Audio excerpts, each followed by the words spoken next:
is a conversation? That is the simple question we are asking today. You must be wondering, what is that question even? But to be perfectly honest with you, I've been wanting to ask this question to someone for a while, because the times that we are living in, nobody has a conversation anymore, it feels like, right? And this is a very simple question, I agree, but the person who I have with me will give us some very big answers today, like big answers, because उसने तो पूरा course ही कर डाला है उसपे. So hello Prakhar Gupta. Hello. Hello, guys. Hello. uh, Absolute pleasure to be here. Amazing. And Prakhar is a YouTuber and podcaster. If you don't already know him, he has a channel called Prakhar K Pravachan. And he does a lot of Pravachan on that. And he has a course called The Art of Conversation, other than three other courses, which I will not mention right now. Is that right, Prakhar?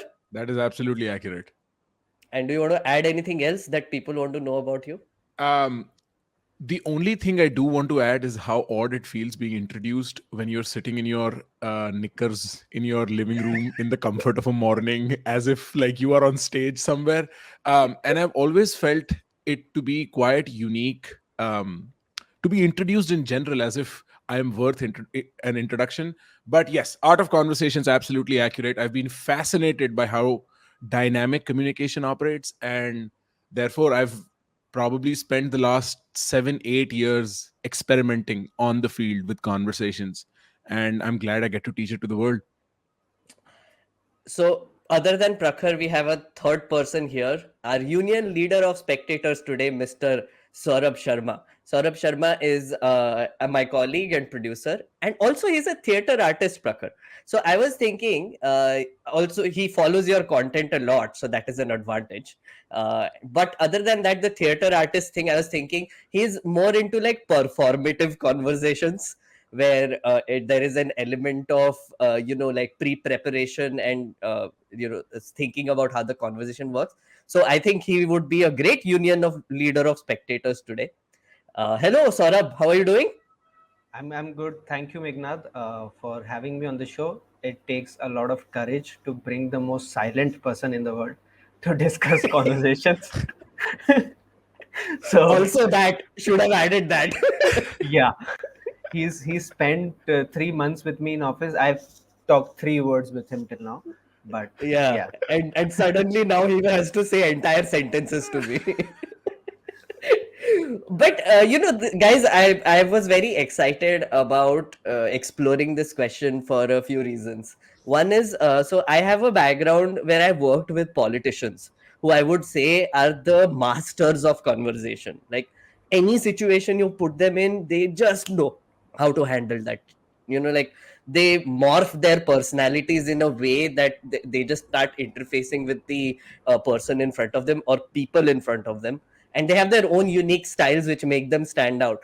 I have worked with them for a while, and what I found is, at the face of it, a politician just seems to talk, but when you're actually sitting with them, they're mostly listening. And I feel like that is a big part of conversations. But before we get to all that, Prakhar, over to you. What is a conversation? Hmm.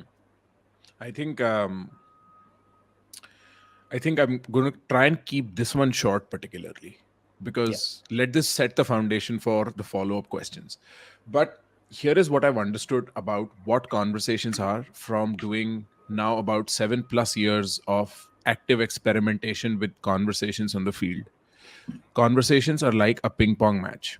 They're a table tennis match where what you are essentially doing is playing to the other person with words.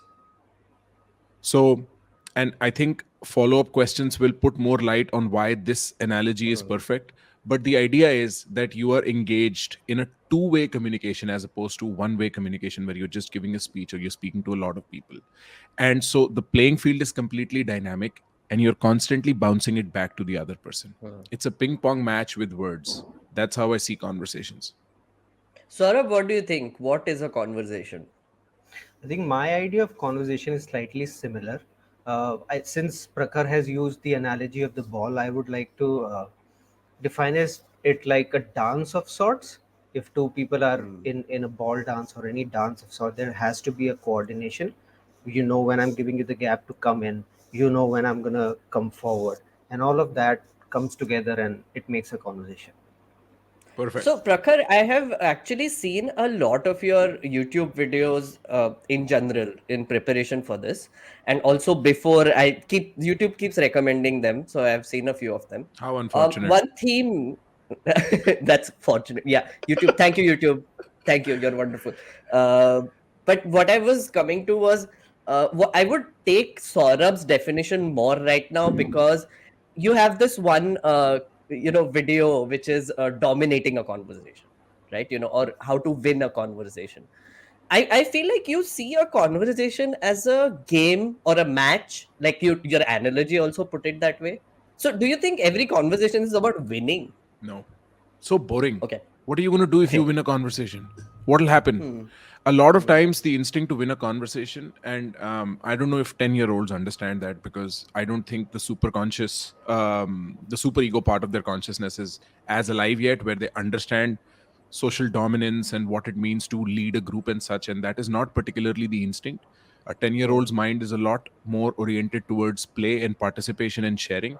Um, but the instinct to win a conversation is primarily earning social currency. It's cheap, Hmm. and you can feel that after like winning 5 conversations in a row. If you're dominant throughout conversations, you're bored, you're in the wrong rooms. What are you doing? Like, you're not Hmm. creative enough at that point. And this is where also the element of listening, which you were referring to earlier, comes in. You are not listening, you are not Hmm. playing to play. And probably why, I'm sorry, your name's Saurabh, right? Saurabh, Yep. yes. Saurabh, yes. And probably where Saurabh's analogy makes more sense. You cannot dance to win. Like, what are Hmm. you doing dancing with another person? Winning, trying to win from the other person. This is supposed to be fluent. This is supposed to be fluid. This is Yeah. supposed to be between the two of you, a harmony of sorts. And so, very often people get into conversations only because they want to win conversations. And the reason they want to win conversation, this is a pre-selection bias, is because they've been losing so often. They're not able to stand Hmm. up to the groups they're in. And this is where the search for a conversational tool begins. So that is why, in the path of a person maturing on the, sorry, Hmm. was No, I I going just too far? just pausing you here a little bit, right? Mhm. Because I think you said something which caught my interest a little bit. So you say that, so you indulge in conversation because with what objective exactly, if we can define that? Because right now you said it was A, to earn social currency, and B, to get noticed. Is that one more reason? Right. That is roughly Right. the reason. And this is why most people, Hmm. most, let's say, uninitiated people get into Hmm. conversations. If you are Okay. asking why I get into conversations, well, it's varied. It depends on what the context of the conversation is. But these days, I like to listen a lot more than win. Hmm. That's just a phenomenon But of you would age. still, would you say that has changed over time? Of Like you course. used to look at it as a like a match that you have to win. Well, my history is that I felt very excluded in Okay. most places that I've been. Hmm. I've always had the corner group, right? Like, my friends, me and my friends would always be sort of marginal and sidelined in a way when I was growing up and stuff. Um, and so I learned to adapt to it very quickly, Hmm. which meant I would travel by myself. I would, so on and so forth, hang out with those folk. But initially, when I got to America, particularly then, I felt very underrepresented for the kind of person I am. I Hmm. wouldn't find my footing in conversations very easily. And so initially, a lot of it was about being there, being Hmm. noticed. That is where it began, no doubt. And that is why that question and that answer in that video is important. Because in the Hmm. path to a mature conversation, you necessarily go through the for victory phase at some Hmm. point. So, Hmm. so that's what. So, like, essentially, initially, maybe you looked at it as, let's say, there is an isolated Prakhar, right, who ends up in America. You're surrounded by white people, and also maybe you felt left out of it. The conversation in general, was that what was happening? I think the largest problem when an Indian, or for that matter, any kind of an immigrant, moves to a different country is not necessarily, and let me specify the example with Indians in Yeah, America, right? Because please do. Indians in America help in the sense that we are thorough with English. Even if we Hmm. do not speak it in the most fluent Brit Queen, like whatever English fashion, we understand enough, we can communicate enough. But there is Hmm. still a large problem. And so I've been running interviews with a lot of folk, a lot of my subscribers who live abroad. And I was baffled that this is true across everyone. Because I thought this is such a high level understanding of a problem. Maybe only I, who spent 7 years, have understood it. No, it's very complete across the board problem. Is that humor, which is the more like personal texture, the emotional texture of a conversation. Look, where we speak English in India is in classrooms, in boardrooms, in official places. We speak English as a means of communicating official stuff. And so Hmm. what happens is the personal is never English. It's always Hindi. If Right. you look at the way I do content, I will say something in English that needs to be said in English, and then I will say something that is emotionally Hindi so that it Yes. lands in someone's heart. Because Hmm. Hindi or whatever local dialect you speak is the language of the heart, and English is the language of the mind. That's how we were Hmm. raised. And the transition between making English also the language of my heart was Hmm. the tricky part. Hmm. But this is hindsight. This is Yeah. something I've understood after I've gone through it. Initially, you just feel like, bro, why is no one listening to me? Why am I like, why can't I speak? Why can't I put my opinions out? Why don't I feel confident? Why don't I feel heard?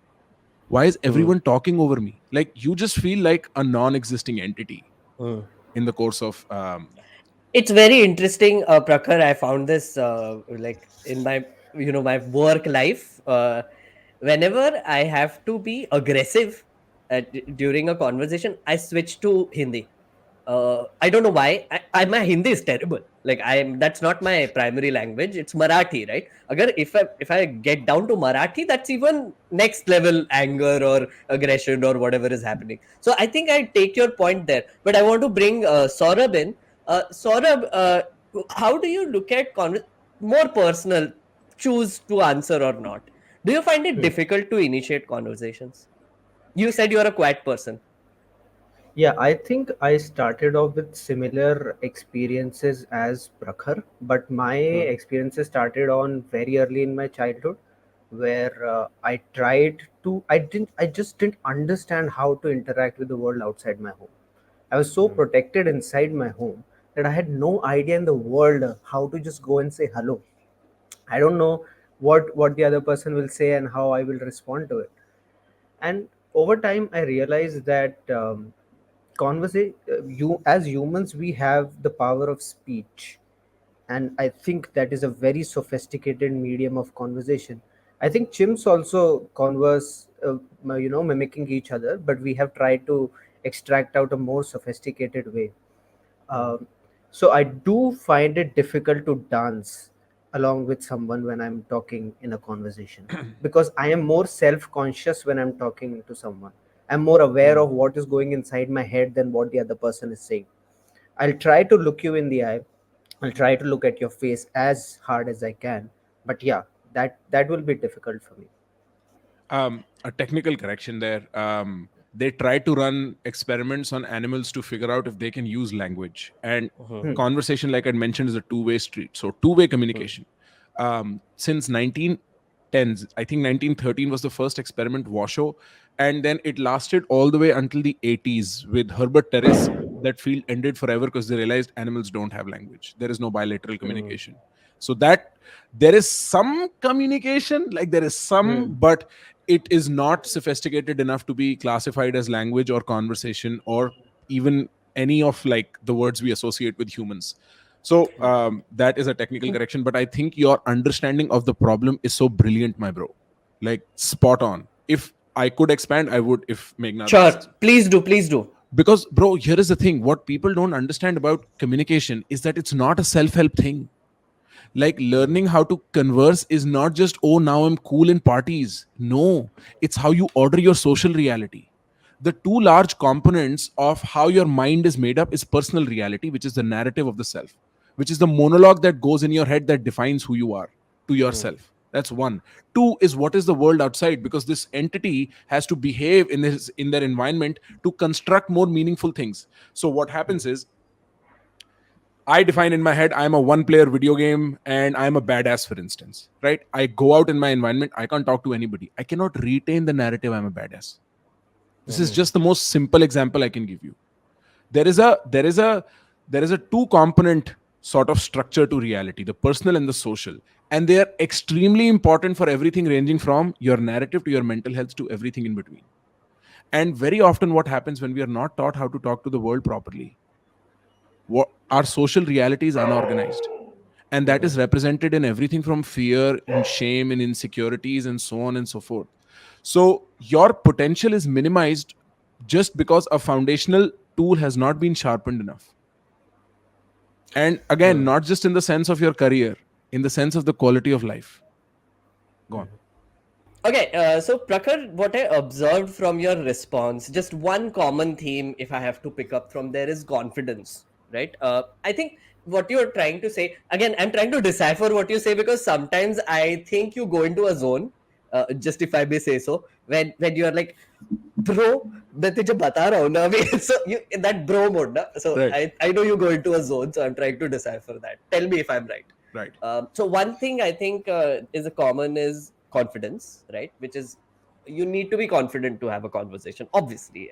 And I think the second thing is also you said that you have to create a self-image of yourself, right? You have to believe that in one video you said you believe that you're a beast and that person becomes a beast when they actually talk to someone, right?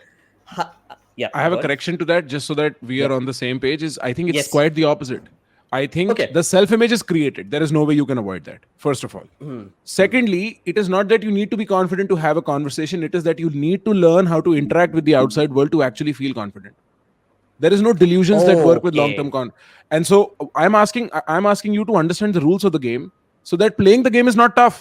How can you expect to Hmm. have delusional sense of confidence when you do not even know what you're going to do with the bat and the ball? You Can I just ask a question here? Yeah, of please. course. Yeah. Yeah, Prakhar, when you say that there is a self-image that you have to develop when you interact with the outside world, do you think that in order to build that confidence, the importance of small victories is very high? Because, for example, with those smaller victories, you'll find your space somewhere in the hierarchy. You'll Hmm. find that you are at least good enough at something. Are Saurabh, you can you give an understanding my point? example for this? If you can give an example for this, like a situation, maybe. I have to be anal. I'm so sorry for my Go on. French, but Yeah. I have to just correct you that again, it is not that you have to create a self-image. The image exists no matter Hmm. what. It exists. There is a concept of you in your head. There's a concept of Meghnad in Meghnad's head. Concept of Prakhar in Prakhar's head. Constantly evolving, constantly changing. But that is a prerequisite. It exists regardless of effort. Now you can ask your What? question. Huh. Huh. So what I'm actually asking is the transformation of that self-image into a more confident self. Does that arrive when we have more successful, victorious interactions with the outside world? You can't define victory though. I mean, if you are in a conversation, so this is what happens with me, right? When I'm talking to someone, and if I have to say, let's say I'm going into an interview, maybe that's a very legit situation where there is a exchange that has to happen at the end of the conversation. The only way I can win the conversation is if I get the job, right? Just one example I'll give you. So when I was working with MPs, I got fired from one MP because reasons. So I had to come to Delhi and I had to find a new job. Now, the only thing I knew was how to work with MPs and write their speeches. So I was like, I need to find a next boss, basically. I tried to go into MPs' houses and basically ask for job. Like meko le lo. Like this is what I bring to the table. This is what I do, etc. I got 5 rejections straight up. Like ये कहाँ से आ गया, क्या बोल रहा है, whatever, right? The sixth person I went to, though, I was like, the first thing I opened with is like, sir, I want to work with you for free for 3 months. If you like me, if you think I'm worthy, keep me after that and pay me. Otherwise, I'll go away. And he was very confused. It's like, yeah, but what will you do? And I'm like, I will do your research. I will write your speeches. I'll help you with parliament and everything. And he's like, हाँ चलो try करके देख लेते हैं, right? And I think in 3 months, not just 3 months, actually in a month only, he realized, yeah, I need this guy.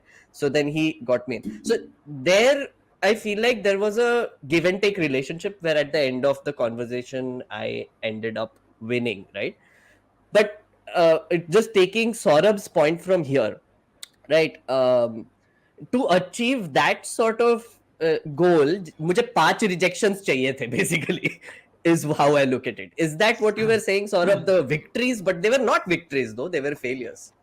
So what I actually mean by victories is not the winning the conversation, but things apart from conversation. So for example, I remember I was this shy, timid guy, and one day I go out with my friends and play a cricket match, and I score a 50, and my team wins.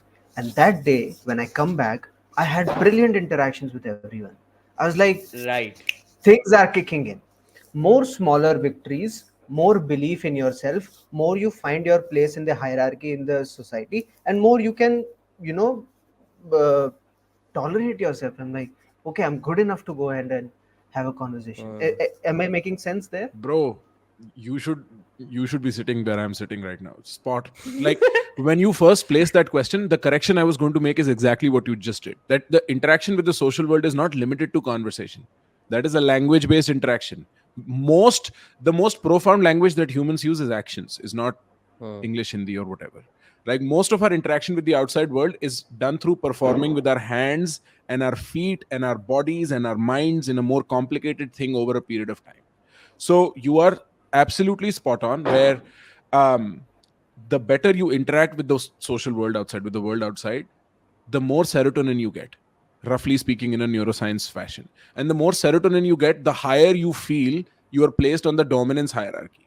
And what that means is you feel like whatever you do works. So you do whatever. And when you do whatever with Yeah. conviction, people are like, yes, because nobody has any rules for conversation. That is the other thing. People think there is a people who don't do well at conversations think that there is a predefined set of rules. And that illusion, that veneer is so thin, it takes a second and a half to break. And you panic. The true master, like, look at somebody like Kanye West, super controversial, spewing absolute gibberish. But there is a large set of people that are still like, Kanye, Kanye. Like, you know why? Because he speaks with conviction. He's convinced of what he's saying. And I'm using a properly bad example, somebody who's actually said something they should not say. But what my point is that even something is obviously wrong, we've known for over 100 years this is wrong, don't say that, is working for a large set of people because of the conviction. Right. And so the conviction It, arrives when you are confident. You become confident as you accumulate small victories. But the difference between small victories and big victories is that you have one, a main game, and two, peripheral games. Cricket is a peripheral game for you, probably. Your job is your main game. Now, if you ace your job somehow, you do something brilliant for the podcast or for your company, your level of serotonin intake is higher. You feel more the boss, you walk straighter, your shoulders are more out, and so on and so forth. Your biology and psychology takes care of the rest. but you're also saying there needs to be a peripheral game that also like feeds you that confidence once in a while. It does not need to be there, is there always. The world Always there. exists. Yeah. Like I play chess peripherally, and this is a literal game, but I also play, say, the game of romance with my partner. Right? Like Okay. there is also that. And if it works out, we went on a great date, or she's super happy, then I'm like, and then I also play the game of family with my family. And if I have a conversation with them and they're particularly happy, and then I also play the game of roommates with my roommate, where if we keep the apartment clean. So there is all these micro games that you're constantly engaging in. These are people centric Here, games. Huh. here I wanted to sort of delve a little deeper into uh, creating personalities though. Like you mentioned, I'm not calling it a game. I somehow it doesn't fit in my head. Let's say you're indulging in relationship with your partner, with your family, with your streaming, with your streaming audience, with friends. Do you have a separate personality for each of them, which also helps you carry out conversations with them? There are roles. Hmm. There are roles, and that's undeniable. Like when I'm speaking to my older brother, very few people know about him on the internet and such as well. Hmm. But when I'm speaking to him, I'm just a different guy, man. Hmm. He likes to have like the way we were raised, I was Bharat and he was Ram. So I am Yeah. Bharat. And on the internet, I'm definitely not Bharat. I'm anything but Bharat, right? And so there are roles that happen. I think there is a large barrier or a large difference in personality between languages. I am in Hindi, I like to think I'm a lot wilder than I'm in English. In Hmm. English, I'm more contained. unfortunately. So, like, just being out of line is so much easier for me in Hindi than it is in English. In English, in fact, Absolutely. my problem is when I step out of line, I do it with such a, like, the character is so Hindi infused that people don't get that I was joking. Like, they think I'm being serious. So I stopped doing that. But beyond that, it's almost like there is a common element of personality that carries almost everywhere, and then roles sort of morph. There are different versions Hmm. of you, but there is still a you, and those Hmm. different versions are placed in different places. Here, where I have known Meghnad almost forever, even like when I was starting, I wouldn't be surprised if I go on my Instagram and I have a DM sent to you for a podcast. I am a lot more timid, or like Hmm. I'm not as shady as I usually am, where I'm like, "Ha bhai, batao, main aa gaya," right? Like, it's Hmm. it's almost a moment of like respect for me. So it depends on the place and the situation you are in that you adapt certain roles. I will not go to Elon Musk be like, "Aur kya chal raha hai?" Like, Yeah. it just is not going to And of happen like course, that, right? I mean, if you do, that'll be fun as hell. But I Dude, want you to then screenshot the conversations and do a live stream about it. perfect promo That for would be Art of fun. Conversation. If I go to That's say, "Hey, amazing. kya haal hai, Elon?" Aare. This is when you switch to Hindi. Right, you see Yes, it? now I get You Yeah. it. see it? Now I get Ah, it. Now I get right. it. Yes. So, like, I think what the thing is, let's call you two personalities. One is English personality. One is Hindi Hindi personality. personality. Huh. Saurabh, do you have this as well? Which is, do you have like right now? Is this a different personality you are putting up, or this is how you are in real life? I, I think I would be putting up some degree of personality. Like I Right. wouldn't say that I'm not putting anything at all. Uh, but like when I used to work in the theater and we were to be, given different roles, and I'm talking to you right now like this, Hmm. and now I talk to you like this. It's a sudden shift, Hmm. and how I am one character and I have to interact with three different characters, and nobody has to tell me how to do that. If I have a mother Hmm. in the play, I'll just somehow know that I have to behave differently than to say my brother. And later on I was hearing to someone on YouTube, and I don't know, Prakhar can correct me on this if I'm wrong. Something Freud called subsystems of personalities, like little personalities living within you and Hmm. having different goals. And so I was like, Yeah. okay, that is some degree of explanation. Yeah, So yeah, yeah, I absolutely. think I think that there is always a personality different with different people. I just um, wanted to interrupt for our audio listeners. The noises that you hear are Diwali noises being made by annoying kids outside. I think Saurabh's house, so खुशी not की my fault. आवाज है bro, खुश हो जाओ सारे खुश सुनते हुए. बहुत सब बहुत लोग खुश है smile. सब लोग This is the सब moment when you लोग take a break yeah. and smile. Everybody, Yes. let's go. Actually, we do have to go to break, so let's take a break. Yes. Hey, it's been another great week on the IVM Podcast Network. On What the Hell Navya, her mom Shweta, and grandmother Jaya Bachchan dropped some hot takes on love and also dish out some advice for youngsters. On All Things Policy, the Takshashila hosts welcome Sachin Kalbag. They talk about the experience of running newsrooms, the importance of media freedom, their business models, and more. On The Wire Talks, Siddharth talks to Dr. Valli Arunachalam, daughter of M.V. Murugappan. She speaks about her battle against gender discrimination and the fight within the family for the control of the Murugan group. And on Pop Raps, Nehil Abbas and Nikhil talk about actors who fell victim to being typecast. Check out the episode on the IVM Pop channel. Once again, don't forget to visit our merch store on ivmpodcast.com. We have some exciting stuff for you. Also, do follow us on social media. We are IVM Podcasts on Twitter, Facebook, Instagram, and LinkedIn. Do remember to spread the word about the shows you're listening to. It would be great if you can rate and review them wherever you're listening to them. You can also check out all our shows on YouTube. Wishing you a very happy Diwali. And finally, we would like to thank our sponsors this week. Bumble, Heads Up for Tails, Kotak Privy League Program, and HDFC Mutual Fund. Thanks for making this possible. Hello and welcome back to ELI10. Before we move on, an announcement. Last week we did a live stream, the first ever ELI10 live stream. This episode is being recorded technically before that, but I'm telling you after this because you'll watch this after this. But great live stream, guys. Great live Great live stream, stream. dude. First Blown away. First live stream प्रखर बहुत मस्त था यार. बहुत बहुत लोग आए. बढ़िया. बहुत कैसे किया मस्त था यार आप यार. लोगों ने? So Yes. much respect, man. तो लिख दो chat OP. Chat OP. I wanted to tell you guys about this experience I had. So I came from parliament to media, and I had a great teacher called in the name of Abhinandan Sekhri. Right now, Abhinandan Sekhri is one of those people who is an excellent interviewer. Right, and I was like, "You are my, like Master Ugwe, and you're going to teach me how to interview people."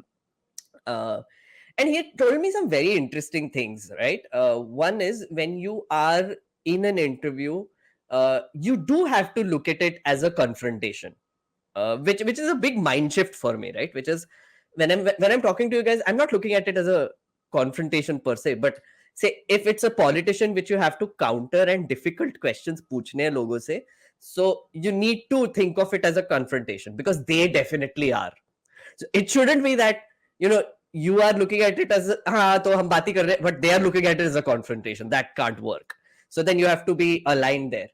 And that is where he was like, you need to have a personality there, which is your confrontational personality, which is like a TV personality, he used to call it, right? Screen personality, TV personality, which gives you enough confidence to actually carry out that conversation, even if in real life you are the most timid person, most Non-confrontational. non-talkative, non-confrontational person.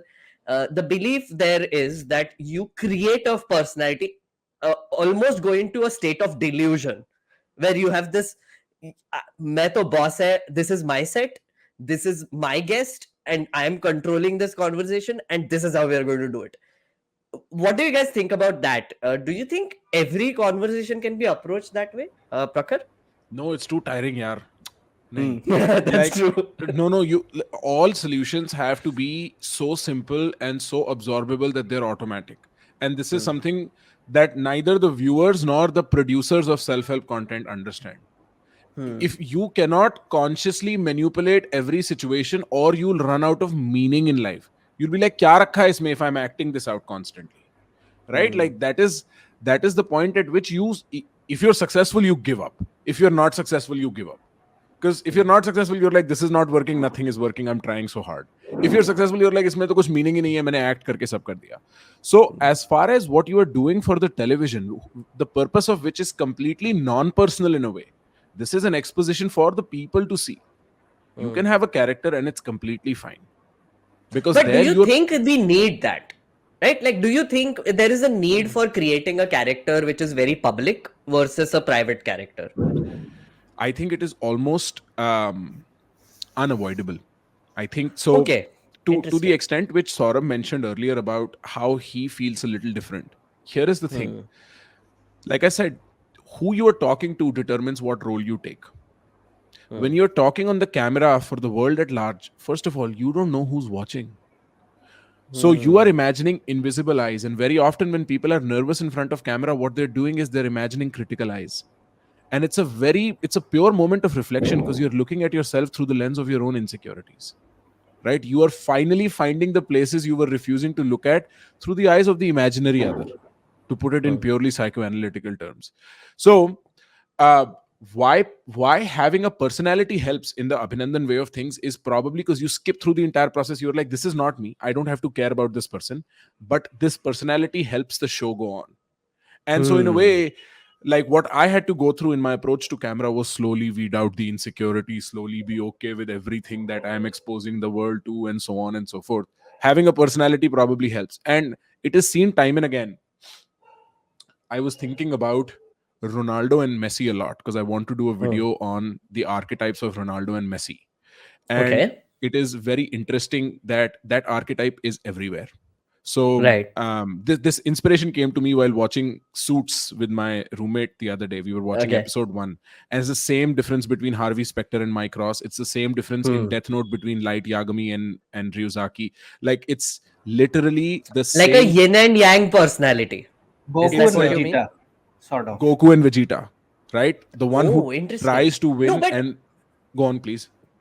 no, sorry. I'm just trying to understand this, because I know Suits, I know Goku and Vegeta, Ronaldo and Messi. I don't really know there, but so is that like what you're trying to say is that Is there a aggressive personality, passive personality? Is there a Kind of.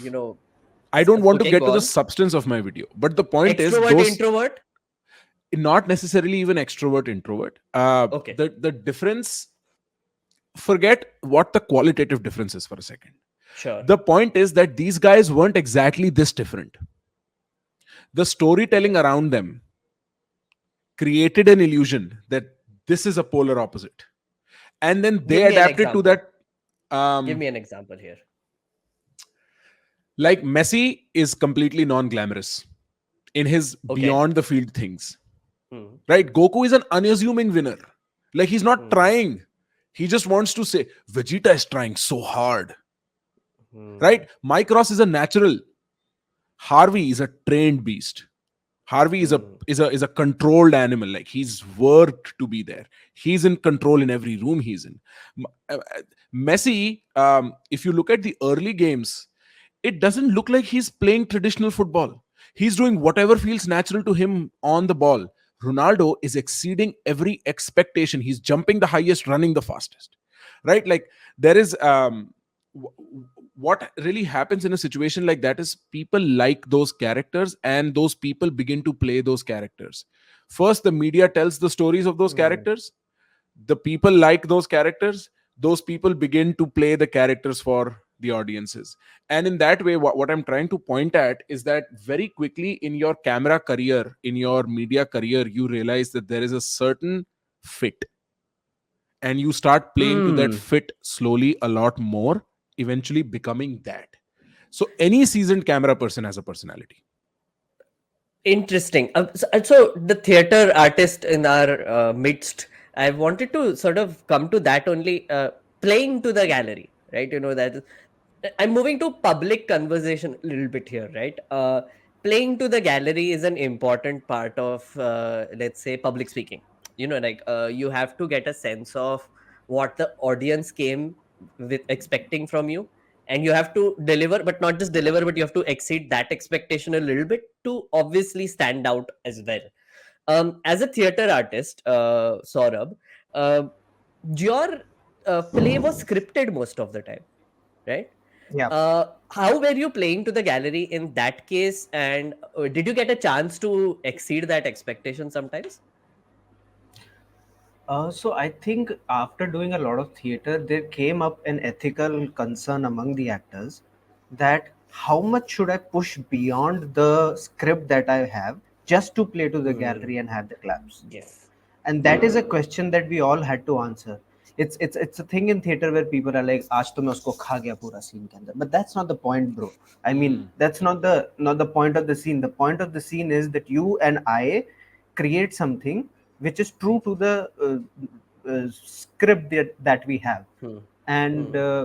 so over time, I think that playing to the gallery reduced, but I feel that the very reason I started working in the theater was because I was so bad at having conversation that I could pretend on stage, and then I can be like, okay, you can laugh on me, but it's not me anyway. So laugh all you Hmm. want. You can cry with me, but it's not me. So you are interacting with me, but not with me at the same time. And also at the same time, like in life in general, I feel that some level of pretense could be a way to protect yourself, because I guess that Hmm. if you're fully honest, then you have to be fully vulnerable, and then if you're fully vulnerable, you have to be able to take the hits that are coming your way, because that's You that's have a actually reached my next question without me asking, but go on.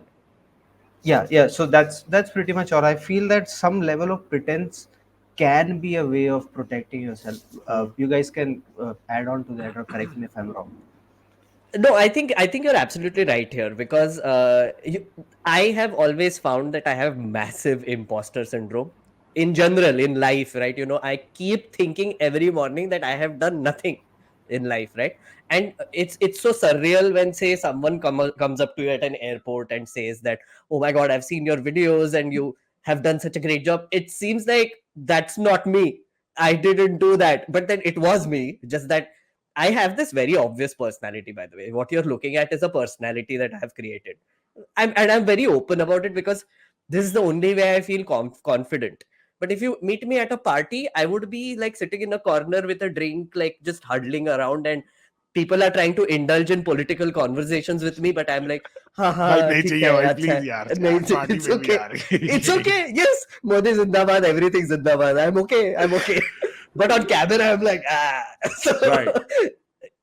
it's very important to sort of pretend sometimes, and that's what I was coming to, where I feel like, in my eyes, to have a successful conversation, I have created a bunch of personalities for myself, right? And it is a lot of energy consumed. You're right, Prakhar, you can't do it all the time, but there are these moments when you have to just activate yourself and become that person. I think that switch is very important. If you had to, Prakhar, define like a generic problem that people come to you with, right, when talking about the art of conversation, or in general, you talk to a lot of young people, like students, and I saw some of your live streams. What is the one problem that you keep coming up with again and again? It's the same problem. Hmm. Indians have the most common problem. I mean, I've only also so like Hmm. I have no other perspective on this but the Indian perspective, and I think the Yeah. number one problem is flirting or saying no.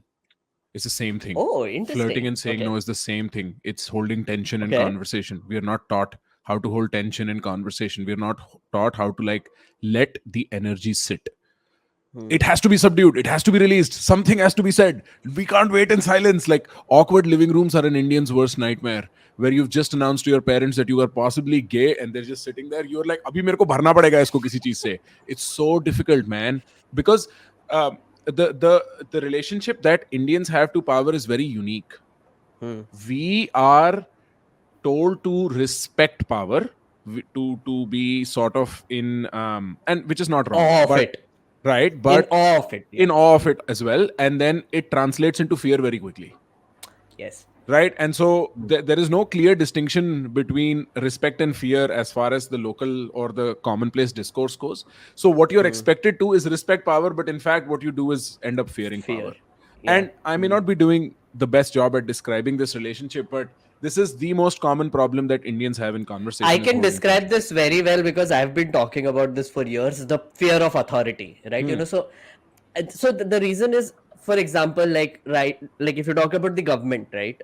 No particular party. I'm talking about the government in general, or the authority that is basically telling you what to do. Um, there are two ways to get them to do things. One is, of course, if you respect that authority, and you like say that in your head, चलो ठीक है, 10 चीज बोलते हैं मुझे, but 8 चीज बोलते हैं वो सही होते हैं, दो गलत होते हैं, I can ignore them. That is what I call respect, right? But like, fear is when they tell you all 10 things, 2 things are wrong, but you still do them because shit, बहुत डर लगता है क्या होगा अगर मैंने नहीं किया, right? And that used to happen in school all Hmm. the time, which Hmm. is your teacher.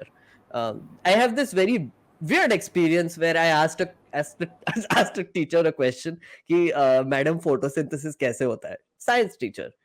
She got mad at me and she threw me out of the class कि this is not in the course, and वो chapter हुआ था तब क्या कर रहे थे types. And I was so confused that did I do something wrong, because everybody started staring at me कि क्या बोल दिया इसने, ये तो chapter में ही नहीं है. And that is where the fear of authority came into me, where this Hmm. teacher has the ability to throw me out because I asked something wrong, but I wasn't asking anything wrong at all. But There was do nobody you to tell me that. do you also realize that the fear of authority came to you later than your classmates, because they were already afraid when they are saying अबे क्या बोल दिया इसने, chapter के बाहर की बात कर दी. Imagine the imaginary line that you were Interesting. crossing for everyone to be offended. Like the fact that everybody else without saying is following the herd, the fear's already Hmm. settled in most of them. They're already part of Hmm. that. And the teacher example is brilliant. A sibling of mine Hmm. was, I think what they had to go through was rather criminal, because a teacher just lost her the length and breadth of her shit on her. Hmm. Hmm. They just went berserk and they screamed at her for minutes on end. And what are you doing? You're ruining a child's future at that point.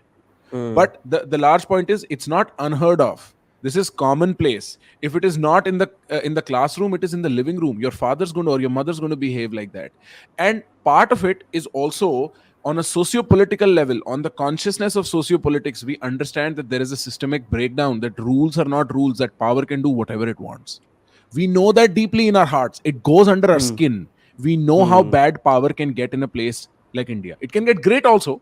You will have great Harish Chandras also, because there are no rules, so everything is There are possible, rules. right? And that is also why our distance from authority, and authority is very easy to sort of how would you say, Challenge? create. No, no, No. no, create. Like Create. to Create. perform authority is very simple. Wear a suit.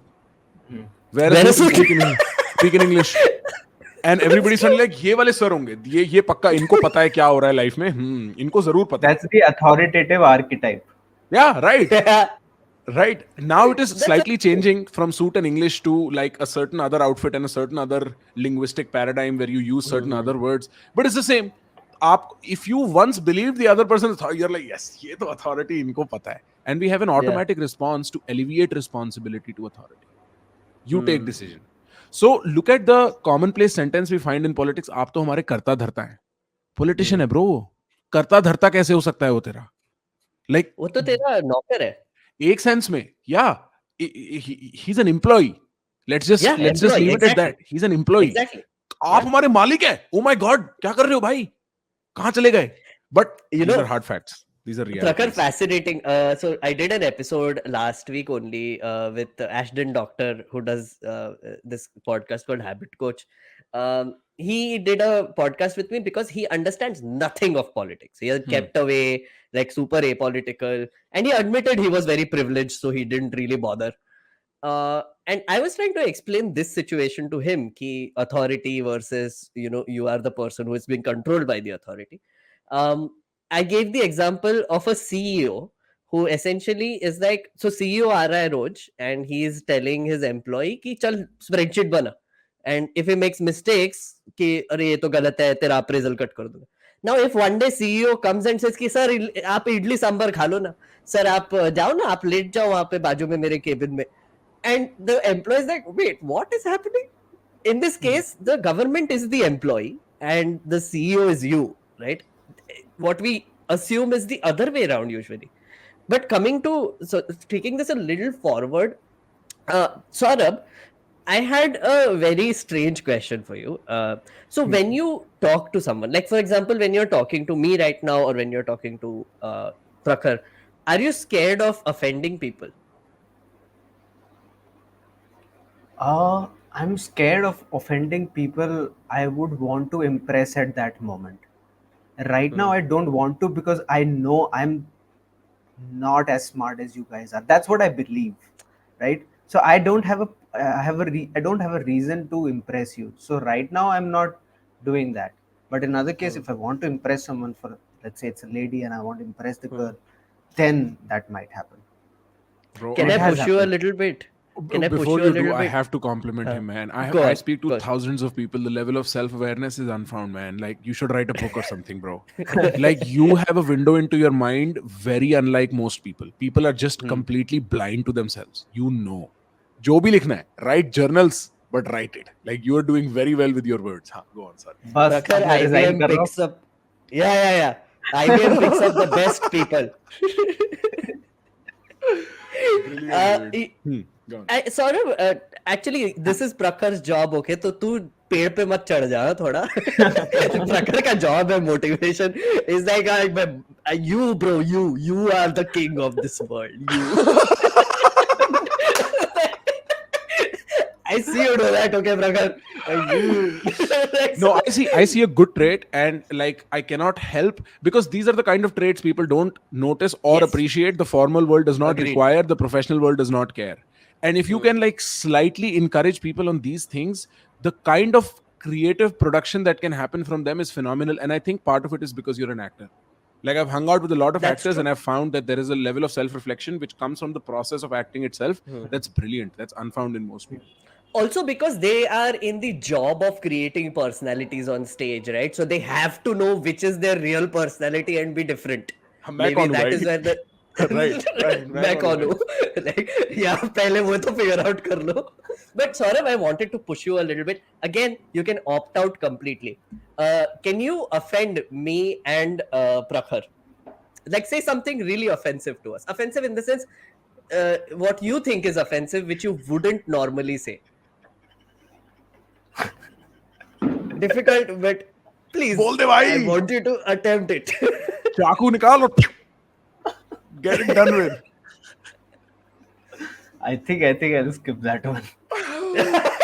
Bro, मैं निकलवाऊंगा तेरे से, मैं निकलवाऊंगा. बोलना कुछ भी बोल दे, आंखें बंद कर, और जो पहली बात है ना, as an actor just say it.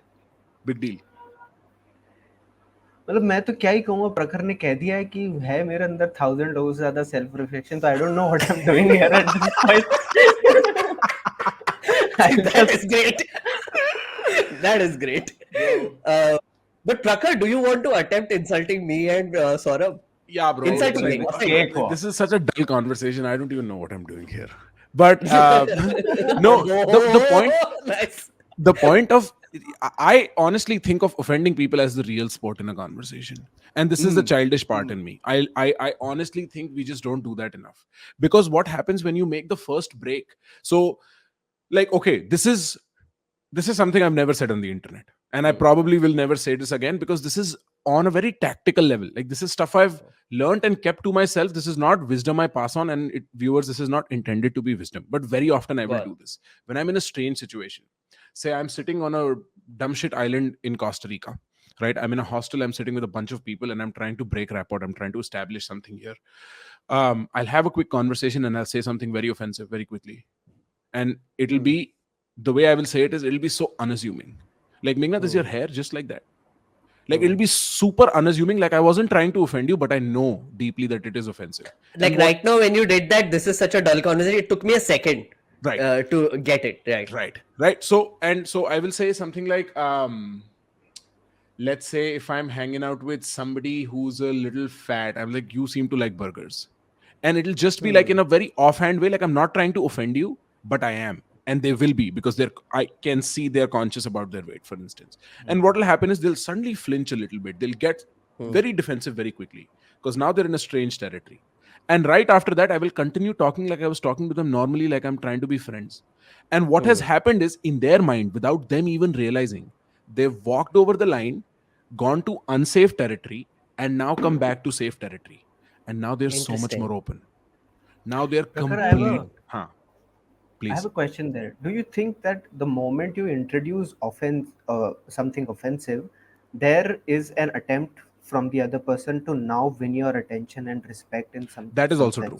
That is also true. If you diss someone constantly, there is a high likelihood, even though not a perfect likelihood, that they will want your approval.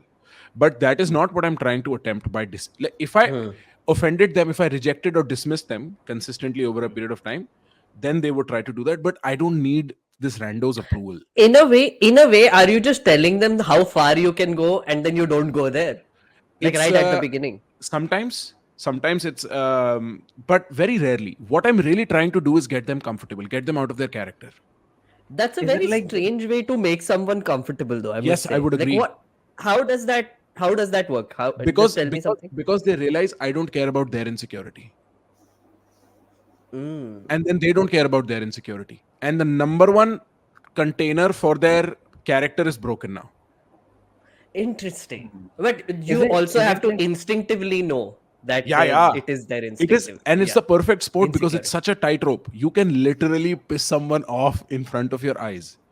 It's so, this is like, if conversation is bungee jumping, this is like, that squirrel suit thing that you do when you jump off the cliff and you just hang like this. That is the difference, kind of, in the sense that this has come to me partly due to my personality, where, because I was rejected so early on in my social environment, I was like, ab to main sabko offend karunga. Like, nobody's going to stop me. But also because I have legitimately been on the field for years trying to strike up random conversations with random people across the world. And this is one of the most effective things I can tell you. But also you're treating it like a science. It eventually does become observing it like a science. It eventually does become something like that, yes. And then they will tell you the most... So my job in a conversation like that really is not approval or validation, it is so boring, I can get it anywhere. At this point, I've exhausted need for it since I came on the internet, and so many people loved me. There is no more approval that the world can give me that will make me feel, maybe like seniors, people I respect, when they say you're doing a good job, it feels great. But beyond that, there isn't particular need for random approval. What I'm interested in is the stories you won't tell anyone else. That is such a kick to me, bro. Like, tell me a story of growing up in Panama. What did it You look like? nasty, Prakhar. You I am. nasty. I am. Saurabh wanted to say something. Actually, I have never articulated it completely, but what Prakhar just said, offending someone a little bit to take the conversation ahead, or break that formal barrier, I've been trying to do that in a lot of conversations. So Okay. what I will say to myself is, Saurabh, the conversation is very nice. The person likes you, it seems like, but I don't think the formal wall is breaking until you take the risk of saying something friendly offensive, and Okay. I'm not able to do that. And I'm like, okay, this is the time to introduce banter, this is time to introduce something silly and just make a fun of the other person a little bit, but I'm not able to do that. But right now, when Prakhar said it, I've just sort of articulated it, that maybe I still don't know what exact purpose it will serve, but it will definitely make the relationship slightly deeper, I feel. Interesting. Completely. But think Prakhar, think about flirting eh, in this context. Sorry, I just have to make this point. go on, go on, go on. This is the same thing that happens with dudes in India. They are friends with a girl. The woman's completely okay being friends. In their heart, they have something deeper for her. They eventually tell her directly, I love you, even before you ever hung out. And she's like, wait, you're a friend. And that's because they've never broken and gone to the unsafe territory.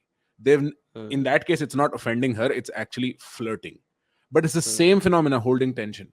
We are so afraid to hold that tension between us. Now that I've said you're kind of fat without saying you're kind of fat, which is the same in flirting. I've said you're cute without kind of saying you're cute.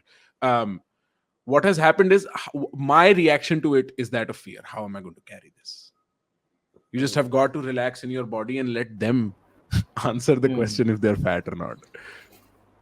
In a way, like I like this tactic. I like this a lot because I have, now that I think of it, I have seen a few people do it, and sometimes I have done it myself without knowing that I'm doing it.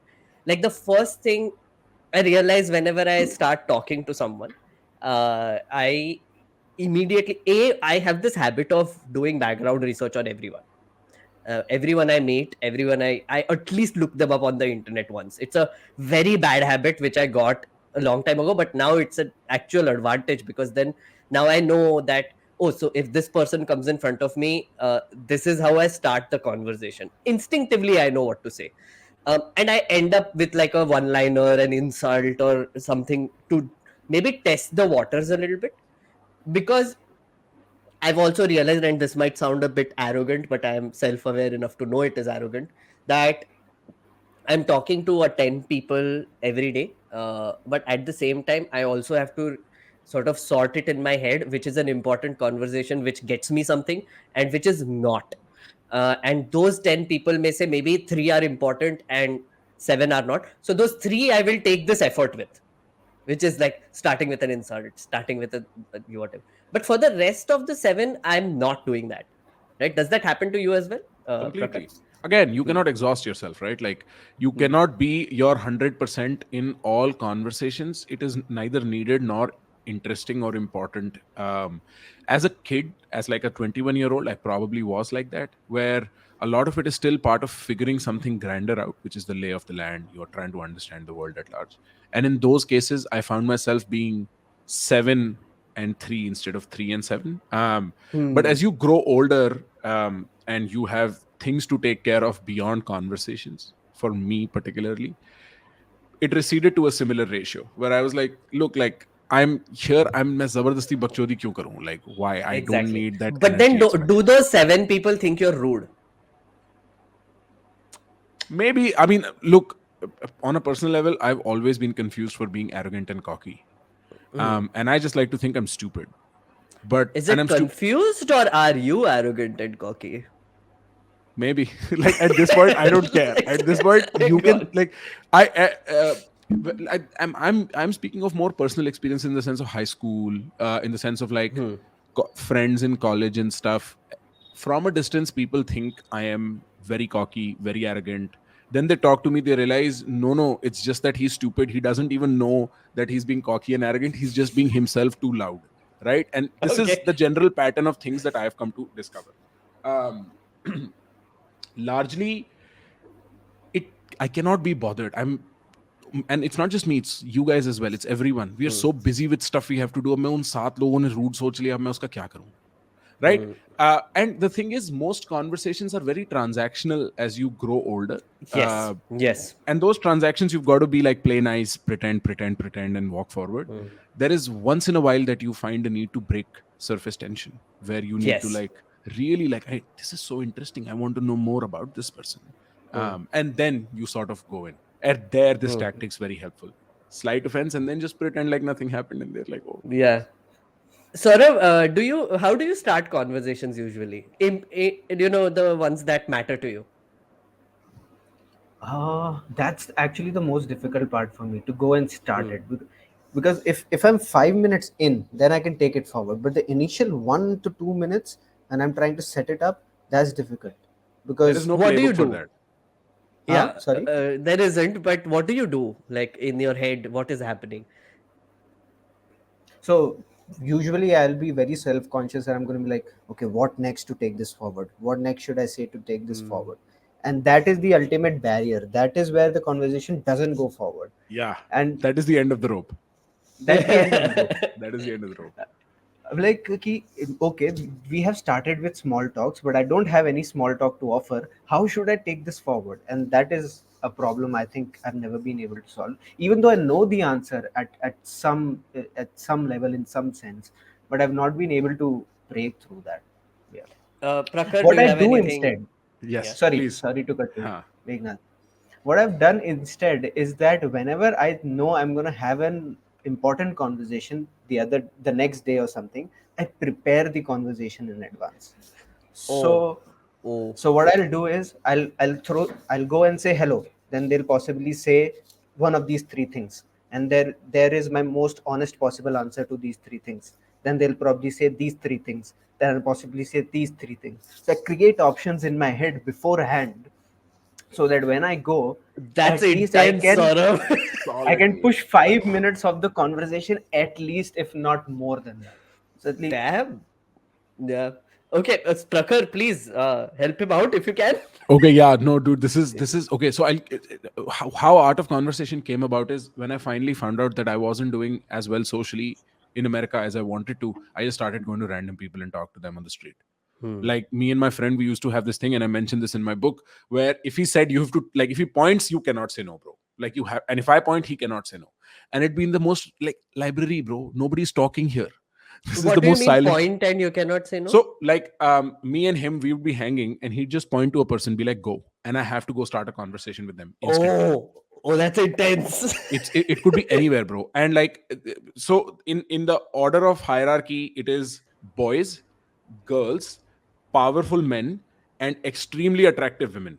This is the hierarchy of Oh, toughness, right? right, And right. then there is a situational hierarchy where the streets, which is crowded, people are doing their own thing, and then you slowly go to more personal and confined places. Like towards the end, it's the library where no one's allowed to speak, and you'll be noticed for every Elevator. movement you do. Elevators, that's right? terrifying. Bro, Dead. so intense. And it was like, that was like washing away shame every day, because Right. initially it was so tough. And some of the pointers with starting a rando conversation out of nowhere, one of the easiest things you can do, because it's easy to manufacture, is start at high energy. Like, just take your voice up, be like, be excited about nothing, dude. Be excited about their shoes. It doesn't matter. Yo, your sneakers are beyond. Like, it does not matter, because what they're pulled into is the emotion. Right. Like, it's probable that they care about their sneakers, in which case win-win. If they don't, they still are happy because your energy is so nice. Energy is Beyond that point, really what needs to happen is something paradoxical, which is you cannot think. It really does not matter in the initial 5 minutes where you're getting stuck for there to be any logic in conversation. There is no need. So is Just say this the random small stuff. talk phase? Is The this the small talk small talk phase, phase? avoid small talk. मैं तो कह रहा हूँ, if you do Yeah. small talk, no problem. The point Yeah. is, we are like, what is the linear next? What is the sequential follow up to what I've just said? There is no need. I start with sneakers. I'm like, where did you get your laces from? Bro, laces come with the shoes. But I have just said something, and he's like, they came with the shoes. I know a friend who has, they have a whole collection of laces. And now you're suddenly in. Wait, where are you from? Hmm. Hmm. None of these And questions had a logic that was preceding and succeeding ah, itself. It just moved okay. from a topic to a topic until the other person's warm enough and you're warm enough, and now it's a flow. Now you are past But the 5 minute point and you're talking.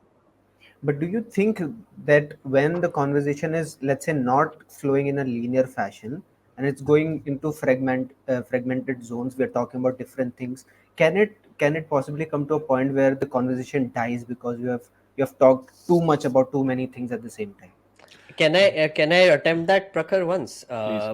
So this happens often, but this is a trick you can pick up from politicians, right? Hmm. In their heads, they have 50 stories, right, Hmm. that have happened to them, or they're completely made up, right, or they're like tiny incident that happens which are exaggerated to such a giant extent that they become entertaining. So Hmm. whenever they feel, I've seen this, like they start off, I think Prakhar's trick, I've seen people do this.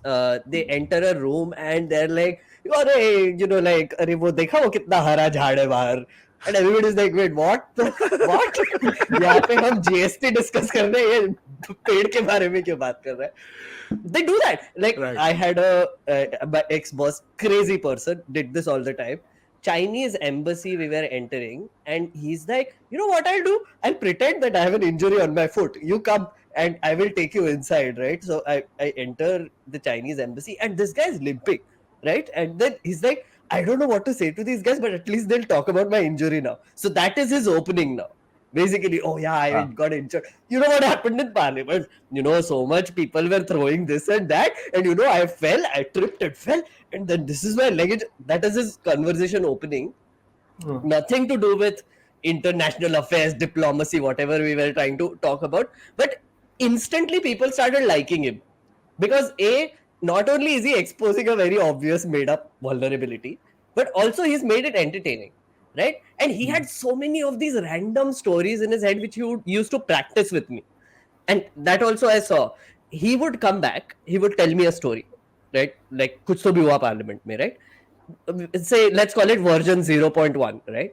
But by the time he goes to his wife, goes to like another staffer, tells the same story, tells the same story, tells the same story, fifth attempt, it becomes the best story ever. It's like version 3.0 suddenly, right? And then that becomes a story that is used again and again for a month.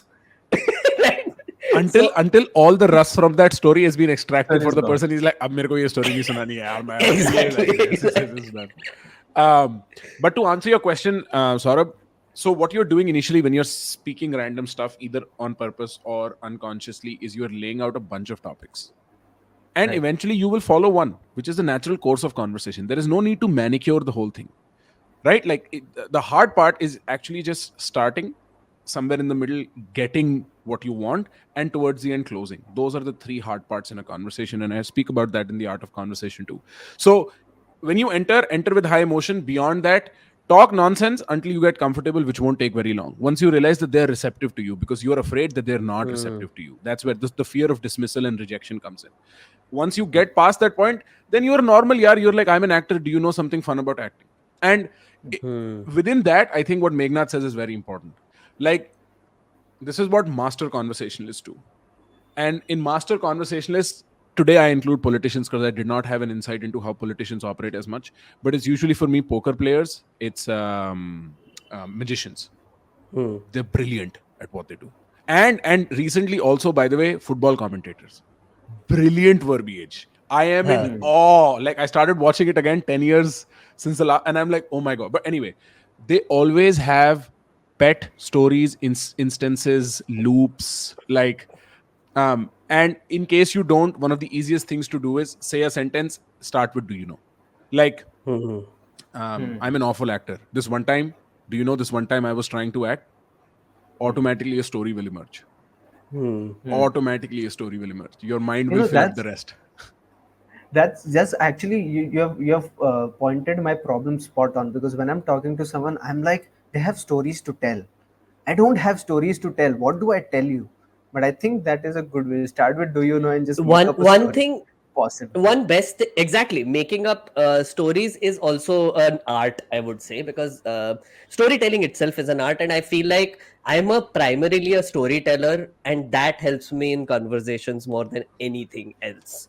Like like one thing I've learned again from politicians is that these guys are trying to plant legends wherever they go about themselves. Like, so for example, um, someone is like random room mein aa gaye, parliamentary meeting chal raha hai, etc. They will launch into this extremely random story about how in their bachpan they did this and that and whatever whatever, and obviously it can be funny, it can be sad, there is an emotion attached to it, right? But then I realized this, that they are trying to plant these legends which will be shared amongst people around them, not by them but by other people. Hmm. And that becomes such an interesting thing to observe, because I have seen people circulate legends. Matlab, it will start very innocently, right? Hmm. Like, so politician will tell me something about them, whatever, then I will tell my friend, it's like, oh, do you know, like, this is what happened. Then that friend will go and tell something else, and it becomes like it takes a life of its own. And then Hmm. the legend sometimes comes back to you, and you're like, this is not what I heard first. That I know the source, that's what it is. This came back to me, and it's this whole new level, Completely next level. crazy. Yeah. Yeah, but then now that becomes my legend, actually. Once it comes back to me, I use that story because it's way more interesting than what he told me, right? Hmm. And I feel like that's also so interesting to observe when it comes to conversations. I think what Saurabh, you my little advice to you would be is to find some legends for yourself, Hmm. maybe. Like, try planting legends about yourself in people around you, right? And see how much it travels.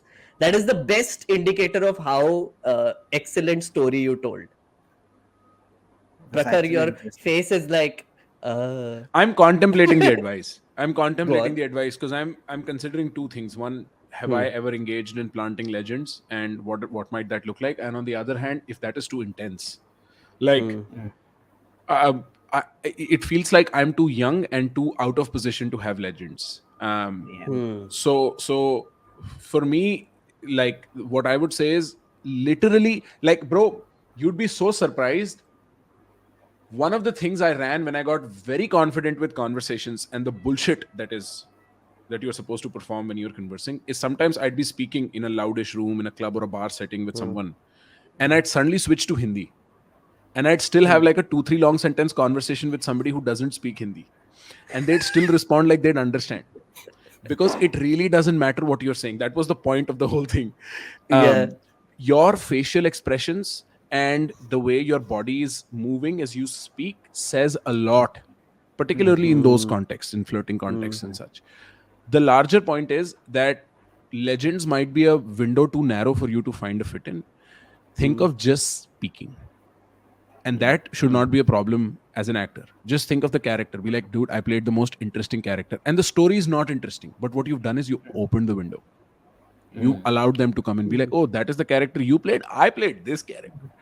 And suddenly you're in like a one-upping match of characters. But Prakhar, Meghnad, one thing, like I have a Hmm. question. At what point, for example, you are throwing these balls for them to play at, but uh, and you have let the door open that, come on, give me some information from your end, but they're not giving it. They're not taking it forward. At what point do you realize that they are not interested, or it is something that you are doing wrong? For me, that comes a little instinctively, Prakhar, I would say, where I am trying a few things. Like, so I'm trying like one, two, three, like topic one, topic two, topic three. From their facial expressions, I can tell which one they're peripherally interested in. I try to dig deep into that one. If that doesn't work, I move on, try something else. But again, I I rarely take that much effort myself, right? I'll tell you one instance. I can't reveal it because the episode is not out yet. We met this extremely big politician for an interview recently. We went to his house, and it was terrifying because it was in Kashmir, right? So, security, all that. Now, comes in, and that is the point where you have to start engaging that person who just came into the room, who is obviously much more powerful than you and is a legend, frankly. There, what do you do? Because I tried a few things, because I was like, oh, setup हो रहा है, camera setup हो रहा है, तब तक इनको engage करना है. So I'm talking about random things in the environment, right? So I pointed to the bookshelf, right? And I was like, oh, I have seen this, like all politicians have this, where they have a bookshelf, they have like certain books, and then they want to show the world that this is what they believe in. It's a very subtle mark. And he's like, no, what is that? Oh, that's all fiction. What are you saying? This is just the excess pile from my bedroom, which just came here, right? I didn't put any thought into this. Then the second thing, I was like, oh, your chair is much higher than ours is. Like, so I'm just observing things that I see around, but I'm just also saying it out loud. And I'm also making them comment on it, right? So they're also like looking around. Wait, what did you say? Oh wait, yeah. Oh yeah, this is something that I got from this place. This is something that I got from. I think that becomes a very good conversation starter. Just looking at your environment and sort of just pointing out very obvious things, and that becomes something. It just leads to something. It Prakhar? fits the bill. It fits the bill of just speaking. Yeah. So, Saurabh, there is a sort of difference that I need to make sure that I pass on. One, it is not that you are doing something wrong. It is that you don't fit. That is the proper way to see it. Is that there is a lack of, let's just say, how vibe, common language, maybe we say, no, vibe. There is just the vibe doesn't match. Let's just start with that. The other thing is that when you are speaking for speaking's sake in the initial part of the conversation, that you are doing when you are not sure, when you're starting off, right? Eventually you get to where Meghnad is, where he has a particular direction in which he does that initial tension, nervousness, releasing activity part of the conversation, where he's sort of building the foundation. The third thing is, the right place to know when to stop is when you ask them a question you genuinely feel. Which, by the way, is a great tip for having conversations. I know when people try to talk to me about conversation, listening is a huge thing they ask about. And the best way to listen is ask a question you want to know the answer of. Because then you will listen. The intention is preset, right? Very interesting. Like Yes. you would, like if I pursue a conversation with Meghnad in a more private setting, I'd be like, because the last reference point is News Laundry, I'd be like, what happened? Right? Why'd you leave News Laundry? Why'd you start something of your own? I genuinely want to know. Same with Saurabh. How'd you get into acting? What was the moment, and what kind of characters do you usually play? What is your process of acting? Now, these are questions I want to know the answers to. They're not like, oh my God, life-changing answers to me. But in the series of curiosities, this is the next question. So this is a selfish exercise for you as well. Completely. Right, Bro, becomes a selfish exercise for you. It's sort of like what the effect of when you ask somebody a series of genuine questions. One, what happens is you learn something you would not have learned, and it's not in the words they say, it's in what they don't say very often that you or how they say it. Because answers get performed after a while. Like, you answered the question, why not News Laundry, so many times at this point that your answer is a performed answer. But there are two answers, Prakhar. One is a public answer and one is a private answer.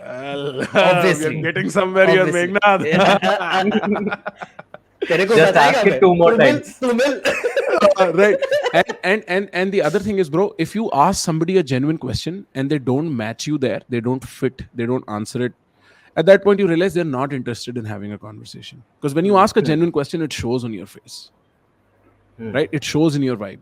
So why I said speak non-stop initially, not non-stop, but speak without thinking initially, is so that when you get comfortable in that environment, they understand where you're coming from, what your energy is like, right? Beyond that, the conversation acquires a very sequential mode, which is question, answer, answer, question, answer, like that kind of thing. But what stops happening is you're not worried about rejection. So when you switch topics, you're not really thinking. Like, you're speaking of the oncoming football World Cup, okay? You speak for a little while, then you're like, by the way, I think Shillong jaake ghum ke aana chahiye. You're not too worried about that at that point. Because Nice. अब वो rejection का scope नहीं है ना, तेरे को पता है वो 1 घंटे से तेरे साथ बैठा है, वो नहीं जा रहा कहीं, तू कुछ भी बोल ले. It's a deflection, but a very entertaining, amusing deflection, right? So maybe that's also like a So like for example, like say we are talking about something and then suddenly I'm like, अरे पता है मैंने ये LED light खरीदा, इसका तो brightness ही अच्छा नहीं होता है या whatever whatever. And it's like what just happened, like we were Right. talking about like whatever politics or whatever, ये लाइट के बारे में बात कर रहे हैं. I think it's also an instant energy re-energizer, I would call बिल्कुल it, बिल्कुल which is restructuring. like restructuring the. And then after that, if I ask another question which is a complete topic change, I feel like the person wouldn't mind. Right. That happens usually where I know where the conversation is getting dull. I pick up on that. I use like something else that I see. Again, it's mostly environmental. That's my instinctive go-to, right? And then I suddenly switch to something else that I want to talk to and I'm interested in. And that is how I sort of keep the conversations going per se. Also use compliments at intersection points in conversation. Like when you want to switch topics, there's one of the simplest thing you can do is, bro, I see you, Meghnad, you move your hand a lot. Do you see your words when you talk? Like, are you, because it's so interesting the way you articulate your hands when you talk. And so now this will make you genuinely think. And we are off what we were talking earlier. Now we can like move on to the next topic in the next question. I was just thinking about that, Prakhar. You creep. I'm now thinking about why I'm moving my hands. What? Get into their head, bro. Get into their head. But you see You're my not the point, first like, person though. But you're not the first person who has pointed that out to me, where I move a lot of my hands, and over a period of time I have learned how to use them effectively. Initially I used to be more frantic, but now I, like, whenever I want to make a point like this, like I'm doing this, or like I have very particular movements which I've rehearsed over the years. but I think Because the yeah. instinct is because you visualize what you're saying. Yes, You're probably yes. a visual learner. Yes, Because very for much me, so. it is literally like I was watching this spelling bee documentary on Netflix. Why Indian Americans do so good at spelling bee, and there was a 6-year-old trying to spell a 45-letter word, and you know how he's spelling? He's like PNEUSI, like he's almost like typewriting the whole thing in air. So it's very clear he's visualizing that. He Yeah. switches this across, then he's like LUMONIGA, and then the next like Yes, 5 letters. yeah, And so yeah. interesting that that is how he interacts with language. Yeah. Okay, last question, guys. We're running out of time, but I will let Saurabh ask the last question. Saurabh, anything else that you Saurabh want to Chaku. ask Prakhar? So I have one small question. Do you think that apart from the conversation itself, the other factors also play a role in how the conversation goes? So, for example, like I've tried to think about it certain times, and I feel that the time of the day, where am I sitting in the room, at what spot, even what I'm wearing right now, may affect the way that I'm approaching this conversation. Does that ever come to your mind as well? Is that something that even the temperature of the room might affect? Does that come to your mind, or is just me just going too far with it? That is why conversation is verbal chess on many dimensions. You are not wrong that there is like you have to take into account if you're sitting in the sauna and it's like 45 degrees in the sauna and you're like really your skin's burning, you probably don't want to have like a chill conversation because the other person's like yaar garmi lagne dena ab kya baatein kar raha hai, right? Like of course there is situations like that. I cannot place from which movie this is the case, but even I have a more proximate example. If you remember Rajniti the film, there is a scene in which Manoj Bajpayee accepts Ajay Devgan as part of the party committee, and he says, "Ab ye mere bagal mein baithenge." Right? There is a symbolic value to it. There is a Right. context that is now laid out. Yes. And I think it is some scene in Game of Thrones where somebody just drags a chair, places it, and then sits on it. Yes, yes, Right? I And it's remember that. Tyrion. Yes. Right. Yeah, yeah, And yeah. so, like, there is certain virtue to that. But the hard, honest fact is that in most conversations, it does not matter. Most number of conversations you will have will be one-on-one, will be in confined settings, in fairly private zones, and there it really does not matter what time. Of course, like if it is dark outside, don't try to hit on a girl on the streets. She's going to get creeped out. Like there is very obvious examples I'm using, but these are contextual factors, absolutely important, but they're not defining factors. It's also important to be very self-aware in these situations a little bit, Completely. and that only comes with practice. If you put Yeah. yourself in many awkward situations over time, you will be like a master at it. You know, like you 100 will, rejections. yeah, 100 rejections and 100 you're through. rejections. Yeah. You can note Yeah. that number. We would do this. We would put it in our notes, 100. And every time Prakhar, we would do get you an... know? Huh. Go on. Sorry, go on. No, Complete. I was just saying every time we'd fail at an approach or something, we'd cross off one number. And the point was to get to zero. And I think by the time I was at 20 or 30 or something, I was already like, ab ho gaya. Ab mere ko nahi dar lagta, batao kisse baat karni hai. The one way I do that now, Saurabh and Prakhar, is I do stand up. I go to Bombay. Whenever I go to Bombay, I make sure that I get a spot. I don't tell anyone. I go there and I do the Wow. stupidest shit on stage. It's And so I much fun. bomb. Right. I bomb like crazy. I suck balls, but I'm like, no, I have to do this. I push myself. I chicken out sometimes, but next day I'm like, nahi, mujhe karna hai. Some random story I'll tell. I'll just pick up on 4 लोग होंगे audience में, कोई जानता भी नहीं है मुझे mostly. So I sort of try to remind myself that I'm not good at everything, which people seem to think around me that I'm good at a lot of things, which I'm not. I think it's a good to remind yourself by putting yourself in situations which you are completely clueless about. कि क्या होने वाला है, कैसे होने. Okay, to end this podcast, I want to make this a little meta. Okay, are you prepared, kids? I will tell you how I prepared for this conversation. So I was talking to Prakhar. So when Nikhil came to me and said that, oh, can we get Prakhar? I had seen a little bit of your content. To be honest, not much. I went through your channel. I saw. We figured out that okay, so this is a question we are asking. Now, the way I wanted to approach it, right? I asked Nikhil, tell me a fun fact about Saurabh that I can say right at the beginning to make him comfortable. Because again, I had known that Saurabh is a fan, right? So I could see that he would be a little intimidated from this conversation, that he might not able to ask questions to Prakhar. So then I immediately introduced him as a theater artist and essentially said that he has a very different idea of what a conversation is, and that is where he comes in, right? Now, Prakhar, I didn't know your last name, so I was like Prakhar Gupta. Okay, whatever. Prakhar ke Pravachan. Okay. But then I went to your website. Like I saw the art of conversation is one of your courses, right? So then I was like, there are 4 others. Now I have couched some of your other like motivation, confidence, etc. in the questions that I was asking over time, which I thought might cover a little bit of your courses otherwise as well. So I thought that by doing so, I would be able to cover like a sort of Broad a range. 360-degree broad range, right? Now, the second thing I wanted to do is I wanted to ask you a pushy question. Um, so I was immediately, when you described the conversation, the first question I asked you is, why are you looking at it as a game? Right? Why do you want to win? Right? So then you're also a little like, oh yeah, I mean, and then you were like also like giving answers, and then I validated Saurabh a little bit to say that no, I actually agree with him, where it's a dance, not a game.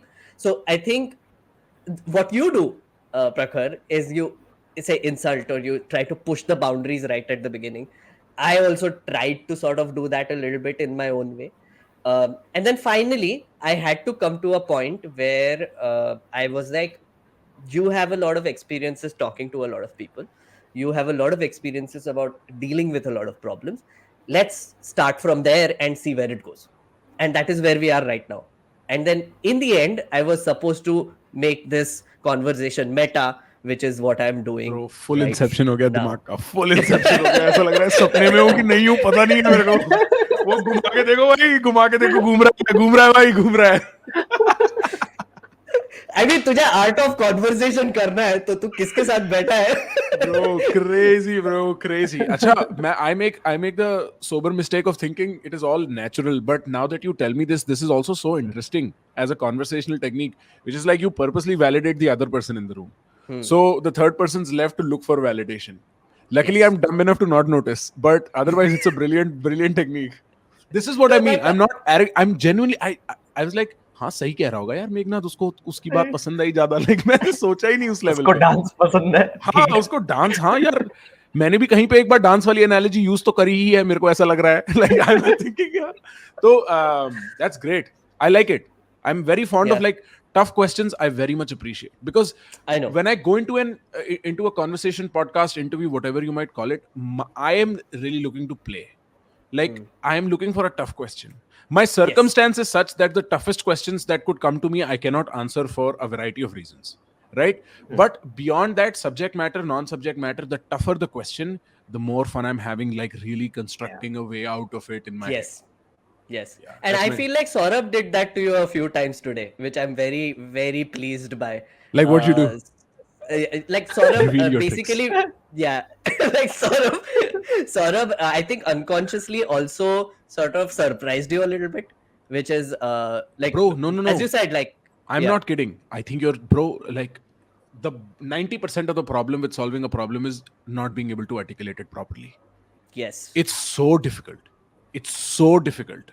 Even myself, I will find long stretches of periods where I'm bothered by a problem because I haven't been able to articulate it properly. And then one day I will refine my hypothesis. You were spot on. There is something there you should really think about. I don't want to set you off on a wild goose chase, but like just consider writing. You have a way with words which is very interesting. And I don't need to tell Meghnad that at all. Like, he's a very accomplished interviewer, content creator, and political anglist in certain ways and so on. Anglist. I like I don't that. know. I don't know what that job description is where you're writing speeches, but I'm sure you're. Which, by the way, I think is a super, like. I had to write some speeches recently, and I think it's so much fun. I genuinely think it's so much fun. It is. It is. It is. You know, the funny thing is, it's not a conversation, it's a public conversation, but what we were trying to do is we were trying to game YouTube in Parliament, where we had, like, you know, average duration दिखता है ना, तो हमने channel बना दिया politician का. We were putting up speeches, like 5 speeches डाल दिए, and we see the average duration that we are getting, and then at that point, and every moment, like say 2.5 minutes, he has to land a story or a joke. And I timed it, like in his speeches we had written, this is where your 2.5 mark will come, say something, like, or point at something, distract people, do something, and then like another 2.5 mark, I put a marker there, and then Very it's like, realistic. this is where you have to do something. And so, and some politicians are extremely good at this, and it's stunning to watch them perform sometimes. When you have that page, you have your own signals on page, right? You know, like they're reading something, and then you will see, like, if you see some of the speeches I've written, the person is reading, and then I have put a marker there, it's like distract, and then like they would like look around and like tell a story or whatever, then they would go back, and then they would look around, do whatever. So it's a process of iteration. That's But so cool. That is genuinely so cool, huh? we will talk about this, Prakhar, sometime later. I feel like I need to have a lot more conversations with you, to be honest. Bro, We need to. are you allowed to disclose what location you're in? I'm in Delhi, sir. Okay. So I'll be in Delhi soon. Oh, amazing. I Let think us do so. something. Yeah. Yeah. I'm definitely going to hit you up. I'm Amazing. 99% within the month I'm in Delhi. Amazing. So that's what we will do. Friends, Prakhar and me are going to hang out later. Saurabh, if you want, come over. Are you also in Delhi, Saurabh? No, he's I'm in in Jaipur Bombay. at the moment. हाँ तो And- ठीक है Oh, 5 he's in दिन Jaipur की तो है. right now. Otherwise you're based out of Delhi? No, I'm based in I'm based in Jaipur, but I stay in Mumbai for my job. Acha. Yeah. Okay. I'll also be in Okay, Mumbai. I by the way. think Perfect. I think we need to end this podcast before we end up revealing more personal details about Yes, each other. everything will for be told privacy right reasons. now. Producer sir, can you please I cut think out more- locations and dates? Huh. I think most personal at this moment is to stand up and show what you're wearing below the waist. Bro, फिर तुम्हें काटना पड़ेगा. You sure? अगर Go कुछ on, नहीं पहना Prakhar. तो This नहीं, is- I'm wearing shorts. I'm for- wearing normal Oh, shorts. okay. The mystery. बिल्कुल शुरू में build हुई थी ये mystery नीचे क्या पहना है. Prakhar, thank you so much for joining. This was damn fun, man. I I'm did so not happy. expect it to go where it went. And I'm very glad. Saurabh, thank you so much, man. I hope you had fun. I had a lot of fun. Thank you for having me, Yeah. guys. Thank you both of you. Thank you. Thank you guys for listening. Thank you for watching on YouTube. If you're watching this on YouTube, please subscribe. As they say, as Prakhar like people say, क्योंकि मैं तो नया YouTuber हूँ, ये तो थोड़ा pro है, तो सब्सक्राइब कर लो. और अगर तुम लोग प्रखर के चैनल से यहाँ पे आए हो, तो hello, I am Meghnath. And में इंट्रोड्यूस कर रहा हूँ. Nice to meet you, and please watch other episodes also if you like it. We have episodes on what is atheism. We have episodes on what is an influencer. We have episodes on what is politics. Please do check them out and also subscribe. Keep following ELI10. Thank you so much for listening and watching. See you next week.